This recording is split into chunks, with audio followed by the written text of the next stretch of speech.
अस्सलाम नाज़रीन, मैं हूं असद अली तूर अपने प्रोग्राम असद तूर अनसेंसर्ड में। आज आपको मालूम है सुप्रीम कोर्ट में फ़ैसला आना था और आ भी गया।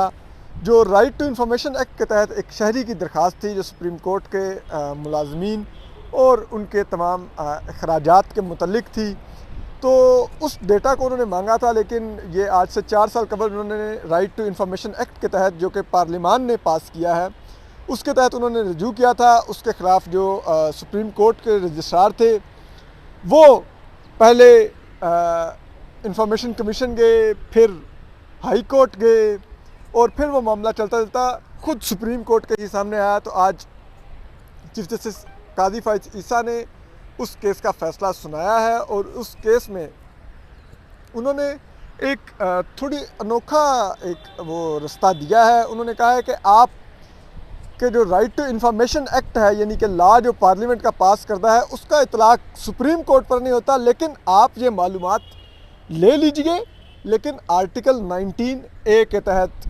तो उस पर हम आज ज़रा जानने की कोशिश करेंगे कि आखिर क्या हुआ है। हमारे साथ सुप्रीम कोर्ट को कवर करने वाले सीनियर सहाफ़ी अदील सरफराज मौजूद हैं। इसके अलावा सुप्रीम कोर्ट को अब कवर कर रहे हैं सुहेल रशीद, वो भी मौजूद हैं। पहले इस्लामाबाद हाई कोर्ट भी कवर करते थे, ये भी काफ़ी सीनियर सहाफ़ी हैं, अदालती मामलात को, कानून को और जजेस को भी समझते हैं। तो ज़रा इनसे पूछने की कोशिश करते हैं कि ये क्या हुआ है। बाय द वे, मैं आज अदील सरफराज साहब ने अपना ये मुझे काफ़ी महंगा लिया हुआ ट्राइपॉड है, वो उन्होंने मुझे पकड़ाया हुआ है। और क्योंकि मैंने कभी इस तरह ट्राइपॉड पकड़ के नहीं वीलॉग किया, तो इसलिए अगर कोई आपको, वैसे मेरे फ्रेम को इतने अच्छे नहीं होते, लेकिन आज उससे भी ज़्यादा अगर बुरा हो तो एडवांस में माजरत। तो अदील जी सर। बाद में मेरा मकसद आपके इस इतने महंगे ट्राइपॉड की कदर घटाना नहीं था, मैं अपनी अनाड़ीपन को बयान कर रहा था। ठीक है। तो अब आप ज़रा ये बताइएगा कि क्या ये आर्टिकल 19A के तहत ये मालूमात का केस बनता था? सर बेसिकली तो जो शहरी हैं मुख्तार अहमद साहब, वो आए थे right to information act 2017 sir 2017 के तहत। उन्होंने कहा कि सुप्रीम कोर्ट उनको मालूमात फ्राहम करे जो सुप्रीम कोर्ट के अंदर जो मुलाजमीन हैं उनकी। और ये 2019 में आए थे। उन्होंने सुप्रीम कोर्ट के रजिस्ट्रार को लिखा, रजिस्ट्रार ने उनको मालूमात फ्राहम ना की। फिर वो पाकिस्तान इंफॉर्मेशन कमीशन में गए और पाकिस्तान इंफॉर्मेशन कमीशन ने उनकी दरख्वास्त को मान लिया और रजिस्ट्रार को 20 रोज़ के अंदर तमाम जो मुतलका मालूमात हैं वो फ्राहम करने का हुक्म दिया या हिदायत की। उसके बाद जो रजिस्ट्रार हैं वो अज़ ख़ुद एक एडिशनल अटॉर्नी जनरल की वसातत से वो गए हाई कोर्ट में, और वहाँ पर आमिर फ़ारूक साहब चीफ जस्टिस, उनका सिंगल बेंच था, उन्होंने ये करार दिया कि सुप्रीम कोर्ट पर इतलाक़ नहीं होता राइट टू इंफॉर्मेशन एक्ट का।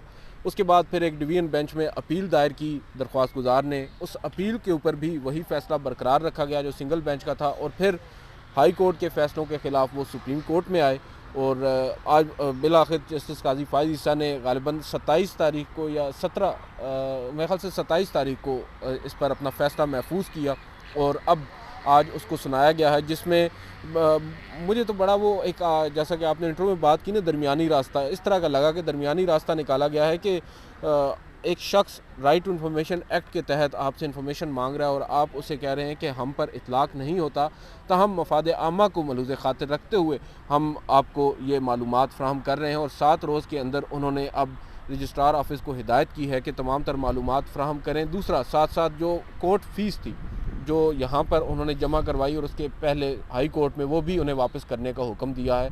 और अब देखते हैं इसके ऊपर जो दरख्वास्त गुजार हैं क्या वो सेटिस्फाई होते हैं या नहीं, क्योंकि दरख्वास्त गुजार ये चाहते हैं कि जो राइट टू इंफॉर्मेशन एक्ट है उसका इतलाक़ सुप्रीम कोर्ट पर भी होना चाहिए और होता है, जबकि अदालत उनकी राय से मुतफ़िक नहीं है। अब देखते हैं क्या वो उस फैसले से मुतफ़िक होते हैं या अगेंस्ट आते हैं इसके अपील की सूरत में यहाँ पर।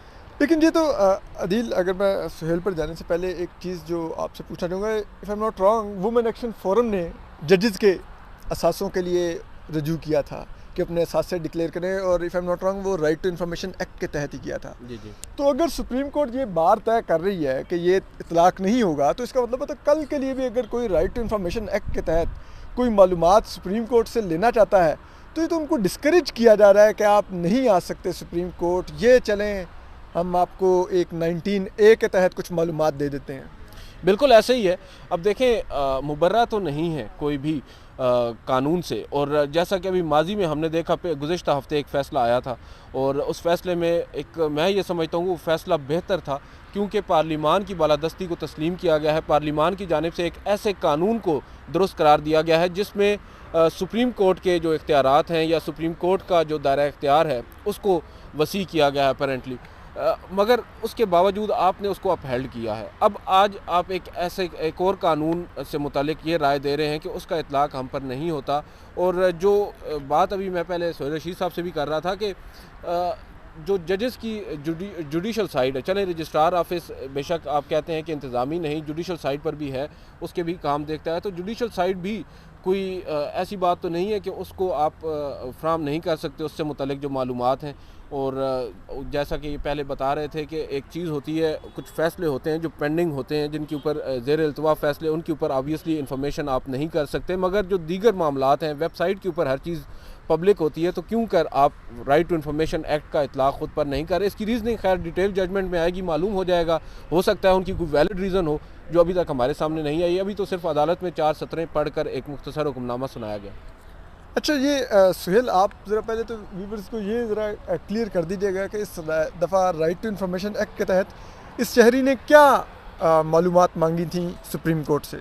देखें, इसमें मालूमात ये मांगी गई थी कि सुप्रीम कोर्ट के मुलाजमीन की तमाम तादाद पूछी गई थी और किस कैटेगरी में लोगों को हायर किया गया है, मेल फीमेल कितने, ट्रांसजेंडर्स कितने, इस तरह की सारी मालूमात मतलब वो चाह रहे थे कि उनको तनख्वाहों के साथ मांगी और कितने तनख्वाह क्या है और कितने कॉन्ट्रैक्ट में, कितने डेली, इस तरह की मालूमात थी। लेकिन ये बड़ा दिलचस्प और अपनी नौयत का एक अनोखा केस था जिसमें सुप्रीम कोर्ट के रजिस्ट्रार रिलीफ लेने के लिए हाई कोर्ट गए थे दरख्वास्त गुजार बनकर, और एडिशनल अटार्नी जनरल जो हैं उनको प्राइवेट कैपेसिटी में अपना वकील हायर किया गया था कि आप जाके इस्लामाबाद हाई कोर्ट में हमारा केस लड़ें। और वहाँ पर केस चला और वहाँ से फ़ैसला हुआ। फ़ैसला ये हुआ कि सुप्रीम कोर्ट के ऊपर इंफॉर्मेशन कमीशन का जो हुक्म है वो लागू नहीं होता, और इंफॉर्मेशन कमीशन ने ये बुनियादी तौर पर कहा था कि आप मालूमात फराहम करें।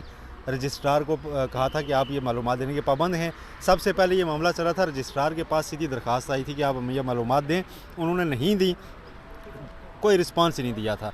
उसके बाद वो शहरी जो है मुख्तार अहमद वो इंफॉर्मेशन कमीशन गए थे। इंफॉर्मेशन कमीशन ने कहा कि आप इनको मालूमात फराहम करें। उस ऑर्डर के ख़िलाफ़ उसको चैलेंज किया इस्लामाबाद हाई कोर्ट में सुप्रीम कोर्ट ने, यानी सुप्रीम कोर्ट तो नहीं कह सकते, सुप्रीम कोर्ट के रजिस्ट्रार ने। और रजिस्ट्रार आपको पता है कि उसके पास बाज़ मामलात में जुडिशल पावर्स भी होती हैं, जब वो किसी दरख्वास्त का जायज़ा लेता है आती है, तो उसके अलावा इंतज़ामी मामलात भी सारे होते हैं।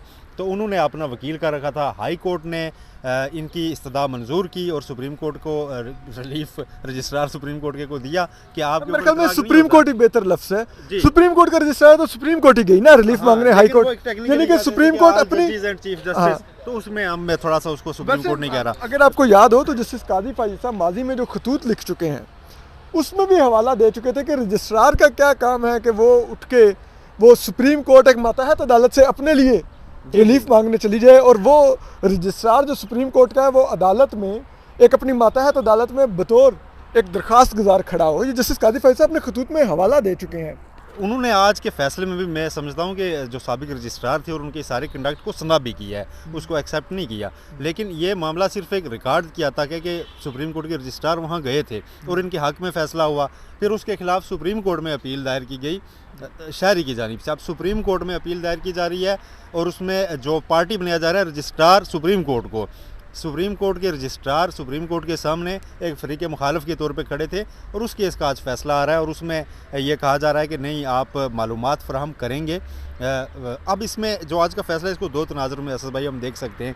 एक तो ये कहा जा रहा है जी कि मुतज़ाद फ़ैसला दिया गया है, जो एक हफ़्ता पहले एक फ़ैसला था उससे बिल्कुल अपोजिट फ़ैसला है। उस तनाज़ुर में भी देखा जा सकता है कि पार्लियामेंट ने ही कानून बनाया हुआ है राइट टू इन्फॉर्मेशन एक्ट, उसका आप कहते हैं कि हम पे इतलाक़ नहीं होता। दूसरी तरफ थोड़ी सी वजाहत कर दूँ व्यूअर्स के लिए, ये सुहेल रशीद जिस तरफ इशारा कर रहे हैं वो कह रहे हैं कि इसी सुप्रीम कोर्ट ने जस्टिस काजी फाइज़ ईसा ने उसके हक़ में वोट दिया हुआ है कि प्रैक्टिस एंड प्रोसीजर बिल जो कि पार्लिमान का बनाया हुआ है उसका इतलाक़ सुप्रीम कोर्ट पे हो सकता है। लेकिन दूसरी तरफ यही जस्टिस काजी फाइज़ ईसा और इन्हीं का बेंच जो है अब कह रहा है कि पार्लियामेंट का जो दूसरा एक बनाया हुआ कानून है जो कि राइट टू इन्फॉर्मेशन है उसका इतलाक़ हम पर नहीं होता, लेकिन हम आर्टिकल 19A के तहत ये मालूमात दे रहे हैं। जी बिल्कुल ऐसा है, लेकिन मैं इसको दो तनाजुर में देख रहा हूँ अभी तक ना। एक तो ये है जो आपने बयान किया कि एक पिछले फ़ैसले से हट कर ये फैसला है। दूसरा ये है कि आज का फैसला ये कह रहा है कि नहीं, हमें तो इन्फॉर्मेशन कमीशन तक जाने की ज़रूरत भी नहीं है, हमारे पास कुछ छुपाने को नहीं है। फैसले में ये कहा गया है कि जब रजिस्ट्रार के पास एक दरख्वास्त आई थी बिल्कुल इनिशली कि आप इन्फॉर्मेशन दें, उसी वक्त दे देनी चाहिए थी। 19A के तहत वो इसको खुफिया रखने के पाबंद थे ही नहीं, ऐसी कोई इन्फॉर्मेशन थी ही नहीं, तो इसलिए कहा गया कि उनको मालूमात फौरी फ्राहम करनी चाहिए थी। यानी इनिशियल स्टेज से ही अपनी मालूमात फ्राहमी को उन्होंने एक्सेप्ट कर लिया कि हम इस पर हम पाबंद थे कि मालूमात हमने देनी थी, हमने नहीं दी, और अपने रजिस्ट्रार को भी उन्होंने गलत कहा है। लेकिन उस जो दरख्वास्त गुजार यहाँ आए थे ना, वो बड़ा दिलचस्प मामला है मुख्तार अहमद। आज का जो फैसला ये ऑफ़र किया गया था उन्हें ओपन कोर्ट में कि अगर हम राइट टू इन्फॉर्मेशन एक्ट को एक तरफ रख के आपको खुद से मालूमात दे दें तो चलेगा। उन्होंने कहा था नहीं, मेरा पॉइंट ऑफ लॉ ये है कि आप उसके पाबंद हैं, आपके ऊपर उसका इतलाक होता है। तो यूँ उनकी जो बेसिक पॉइंट ऑफ लॉ था उसको कोर्ट ने आज एक्सेप्ट नहीं किया। उनकी दरख्वास्त को मालूमात फ्राहम की हद तक लो किया गया है, मालूमात उनको मिल गई हैं, लेकिन मैं ये कह रहा हूँ कि रिलीफ उनको नहीं मिला। मतलब इस्लामाबाद हाई कोर्ट का फैसला बरकरार रखा है सुप्रीम कोर्ट ने, बरकरार रखा है, लेकिन साथ इन्फॉर्मेशन भी दिया है ना। इस्लामाबाद हाई कोर्ट ने तो ये नहीं कहा था कि हम इन्फॉर्मेशन दें, ये इन्फॉर्मेशन दे रहे हैं, ये तो खुद से दी गई ना, खुद से दे रहे हैं। लेकिन जो दरख्वास्त गुजार चाह रहे थे कि आप अपने आप को माने कि आप राइट टू इन्फॉर्मेशन एक्ट के और इन्फॉर्मेशन कमीशन के पाबंद हैं, फ्यूचर के लिए भी एक रास्ता खुले। आपने केस का हवाला दिया कि जजी से मुतल्लिक पूछने आए थे, तो वो रास्ता मेरा ख्याल बंद हो गया है। सिर्फ मुलाजमीन की हद तक की एक मालूमात फ्राहम की दरख्वास्त थी, उसको रजिस्ट्रार को कहा ये इस पे तो दे देते, और भी वन टाइम 19A के, हाँ तो 19A के तहत। तो जो इन्फॉर्मेशन कमीशन में अब आप सुप्रीम कोर्ट से मुतल्लिक मालूमात लेने नहीं जा सकते। आज के फैसले का क्रक्स ये है। अच्छा सुहेल भाई, आखिर में ये बता दीजिए कि क्या ये हमारे मुल्क में ये थोड़ी अजीब रवायत नहीं है कि आप सुप्रीम कोर्ट पिटीशन लेके आए पनामा की, अदालतें वैसे तो पाबंद होती हैं, तो जो आपने अपनी पिटीशन में अदालत से मांगा है वो उसी को डिसाइड करेगी, बजाय इसके कि वो बाहर निकल के वो चली जाए उसके ऊपर इकामे के ऊपर। सेम वे में अगर पिटीशन थी इसकी राइट टू इन्फॉर्मेशन एक्ट की, अदालत निकल के जाके कह रही है ठीक है उसमें तो हम ठीक है, जैसे उसमें उन्होंने कहा कि नवाज शरीफ की डिस्क्वालिफिकेशन पनामा में तो नहीं बनती तो इकामा में दे देते हैं, क्योंकि उस वक्त मिलिट्री इस्टेब्लिशमेंट को नवाज शरीफ की डिस्क्वालिफिकेशन चाहिए थी। इस दफ़ा आपने कहा कि भाई राइट टू इन्फॉर्मेशन एक्ट का इतलाक हम खुद पे नहीं चाहते, वरना कल हम सबका हिसाब चिट्ठा कट्ठा खुलेगा। तो आपने कहा तुम 19A में इन सब की मेरा ख्याल है इसमें मैं जब ये बात डिस्कस होती है तो मैं कहा करता हूँ कि जो पिटीशन के एंड पे एक रस्मी सा लिखा जाता है ना, एनी अदर रिलीफ, तो उसका स्कोप हमारी अदालतें बहुत वसी रखती हैं कि उसमें फिर अदर रिलीफ ही मिलता है। तो वही मामला होता रहा है पनामा में भी, अब भी मेरा ख्याल है वही हो रहा है। तो चीज़ों को मेरा ख्याल है उस तरह नहीं देखा जा रहा। अभी भी कहीं ना कहीं ये लग रहा होता है फैसलों में, अच्छे फैसले भी जिनको हम अप्रिशिएट करते हैं, कि उसमें भी लॉ से ज़्यादा कहीं ना कहीं वो जो नज़रिया ज़रूरत को नेगेटिव यूज़ है ना, उसका बाद में पॉजिटिव यूज़ भी होता है कि जी नहीं, इस बार हम पार्लियामेंट को बालादस्त तस्लीम करके तो देखते हैं ना, देखते हैं क्या होता है। ये कोई कानूनी बात नहीं होती। बारिश मेरा ख्याल बहुत तेज़ हो गई है। बारिश तेज़ हो गई है, मेरे गेस्ट भीग रहे हैं, तो इसलिए मेरे ख्याल में अब वक्त आ गया है कि हम इसको ख़त्म करें यहाँ पर। लेकिन यही सवाल है कि क्या ये अभी तक जो असल मामलात हैं वो सुप्रीम कोर्ट के सामने नहीं आए। प्रैक्टिस एंड प्रोसीजर बिल के डिसाइड होने के बाद अगर सादा लफ्ज़ों में कहें तो जस्टिस काजी फ़ाइज़ ईसा का क्लॉक टिक टिक कर रहा है, क्या उस क्लॉक को टिक टिक ही करता रहेगा या जस्टिस काजी फ़ाइज़ साहब बतौर जस्टिस काजी फ़ाइज़ चीफ जस्टिस काजी फ़ाइज़ साहब नज़र भी आएंगे, ये तो आपको वक्त बता देगा, वरना जस्टिस इरशाद हसन खान की तारीख़ तो हमारे सामने ही है। अपना ख्याल रखिए, अल्लाह हाफ़िज़।